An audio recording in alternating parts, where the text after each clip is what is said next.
Hello বন্ধুরা, welcome to my channel my কিচেনে সবাইকে ওয়েলকাম। আজকে আমি তোমাদের দেখাবো মুসুরির ডাল দিয়ে আলু দিয়ে একটা তরকারির মতন। এটা রুটি বা ভাত দুটোর সঙ্গেই যাবে। দেখো আমি আলুগুলোকে কেটে নিয়েছি, তোমরা দেখে নিলে। এখানে আলুটাকে ভেজে নেবে, আর রান্নাটা আমি করছি না, কিন্তু আলুগুলোকে ভেজে নেবে। এবার এর মধ্যে একটুখানি লবণ আর একটুখানি হলুদ দিয়ে আলুটাকে ভেজে নেওয়া হবে। তোমরা ভিডিওটা দেখতে থাকো।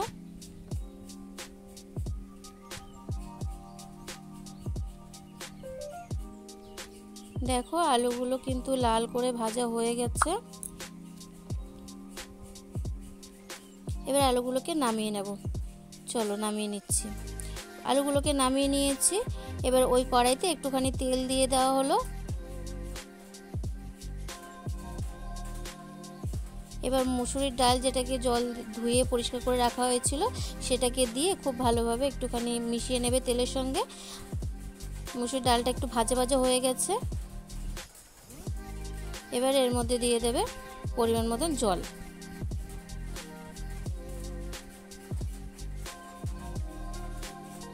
তো পরিমাণ মতন জল দিয়ে দেওয়া হলো। ডালটা সেদ্ধ হয়ে আসা পর্যন্ত একটু অপেক্ষা করি।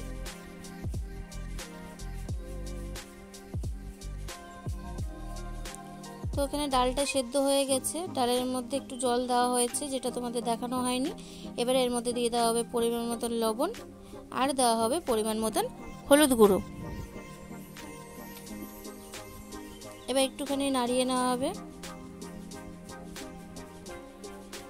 এবার এর মধ্যে দেওয়া হবে কাঁচা লঙ্কা।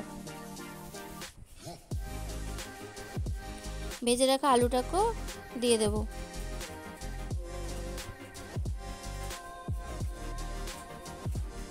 ডালটাকে নামিয়ে নিয়েছে ফোড়ন দেওয়ার জন্য।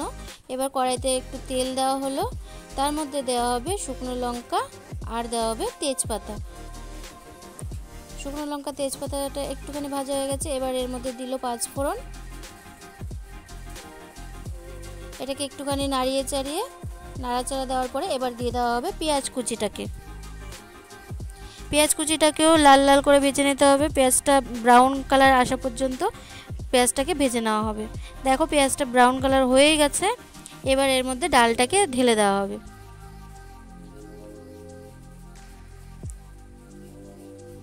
ডালটা দিয়ে দেওয়া হলো। এবার ডালটা কিছুক্ষণ ফুটবে। তারপরে চলো নামিয়ে নিয়ে এসে তারপরে তোমাদেরকে দেখাচ্ছি।